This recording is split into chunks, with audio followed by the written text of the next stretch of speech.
¿Conoces alguna de estas películas? Año bisiesto, de Michael Rowe. Los insólitos peces gato, de Claudia Saint-Luz. Güeros, de Alonso Ruiz Palacios. Elí, de Amat Escalante. Luz silenciosa, de Carlos Reigadas. Esta es solo una pequeña lista de películas independientes de nuestro país, y si la conoces, este documental va dirigido para ti. Hacer cine no es solamente un tema de pararse detrás de la cámara y dar instrucciones a quien está enfrente, sino también pues buscar los medios de exhibición y de distribución. La democratización del medio está permitiendo que cada vez haya más cine hecho por autores entusiastas, pero con un respaldo económico muy reducido. Que son películas que generalmente están hechas para los festivales de cine. Y son películas que tienen más bien un corte autoral, ¿sí? No buscan tanto, digamos, ser taquilleras, sino más bien expresar la propia voz del autor, ¿no? Los que hacen cine independiente, o como se les quiere llamar, un cine más arriesgado, tienen muy pocas posibilidades frente a las grandes producciones multinacionales. Esto es porque el cine independiente es sin duda un reflejo de la cultura en donde se haga la película. Cine independiente se refiere al cine que no es el cine del sistema. Entonces, ¿qué puede ser el cine independiente en Cuba, o qué es el cine independiente en Los Ángeles, o el cine independiente en México o en Francia? Depende de cuál es el sistema. El cine independiente es necesario al final de cuentas. Yo creo que pues el cine independiente es posiblemente la única realidad, ¿no?, de producción fuera de la Ciudad de México.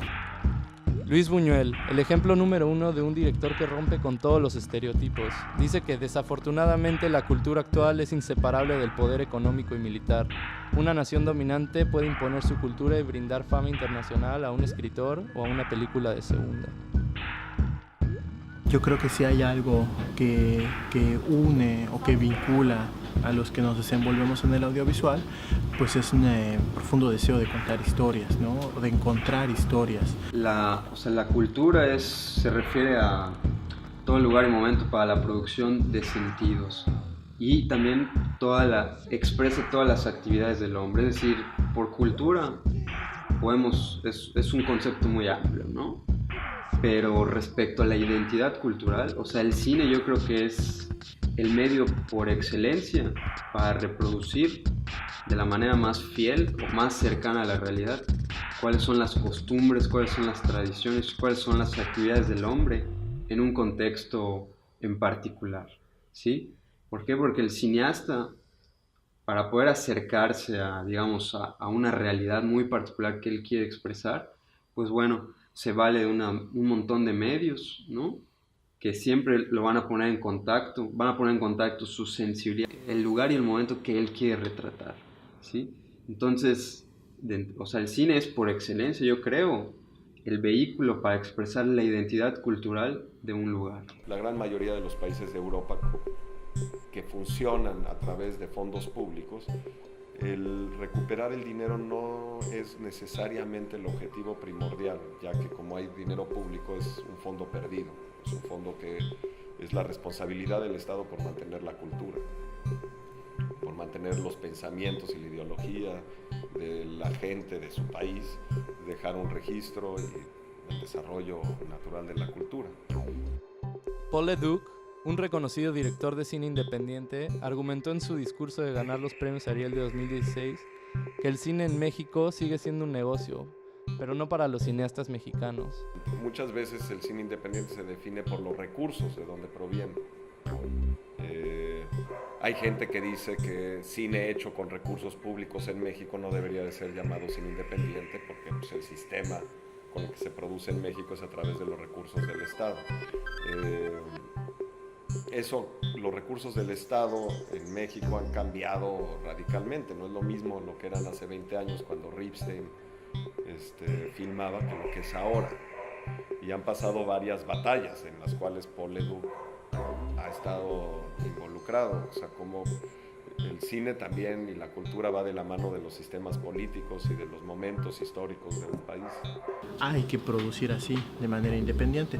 ¿Por qué? Porque nosotros nos vamos a terminar asociando con TV Azteca o Televisa o con alguna televisora local, ¿no? Para realizar una producción. Tiene que ser siempre de manera independiente, con nuestros propios recursos y a través de la autogestión. Generar mis propias oportunidades para contar las historias que yo quiero, ¿no? Que son muchas, ¿no? Y pues bueno, yo esperaría contar con los propios recursos, ¿no? Sin depender necesariamente de instituciones, del gobierno, de macroestructuras que siempre obstaculizan o que de pronto vuelven muy difícil la gestión de la película. En cambio, yo creo que como cineasta independiente siempre es contar la historia que yo quiero, con los medios que yo quiero, de la manera que yo quiero, cuando yo quiero. Yo creo que ese sería, digamos, el estado que todo cineasta independiente anhela, ¿no? Y en particular yo. Algo increíble es que existe cine mexicano muy interesante. El problema está en que muchas veces no se ve en México y por lo tanto en ningún país. Esto será un problema de difusión de las películas, del espacio que no les dan en las salas comerciales o del público en general. La gente, en vez de aplaudir algo que es de la cultura maya, se queda con el sabor de boca de eso es lo que están haciendo los cineastas, eso es lo que se está moviendo en Yucatán, se está produciendo pero no se está exhibiendo. Yo creo que las nuevas generaciones están sedientas de contenido. O sea, el reto es sacarlos del Facebook y llevarlos a una sala de cine. Claro.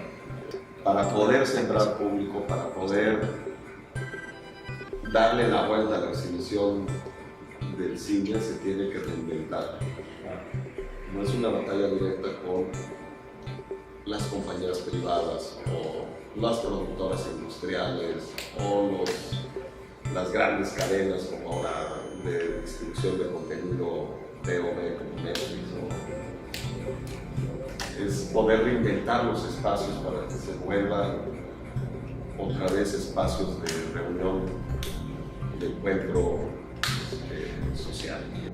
Muchas veces, el cineasta independiente no crea para generar la simpatía con el público, sino por autocomplacencia o el mismo gozo de la creación. Es por eso que creativos como ellos buscan ampliar los límites del pensamiento del espectador. Además, están dispuestos a muchos sacrificios con tal de realizar sus obras, porque reflejan el amor al arte, pero sobre todo al cine independiente y al talento nacional. Mira, si hay una historia que contar, la gente lo va a hacer con las herramientas que tengan y con el dinero que tengan en la bolsa. Tenía muchas inquietudes de producir cine y me inscribí, me matriculé en la universidad, la licenciatura de comunicación en la UADY. Y bueno, ahí aprendí, digamos, las herramientas técnicas para producir mis primeros cortometrajes, mis primeros documentales.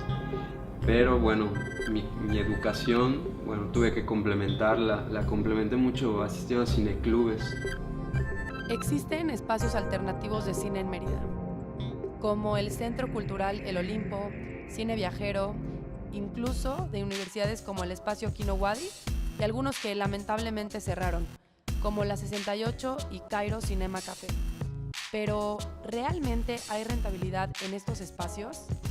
Pues podría haber, pero una vez más, el problema es la difusión que no se les da a estos increíbles espacios culturales, en los que la gente puede crecer y conocer mucho más de su gran cultura.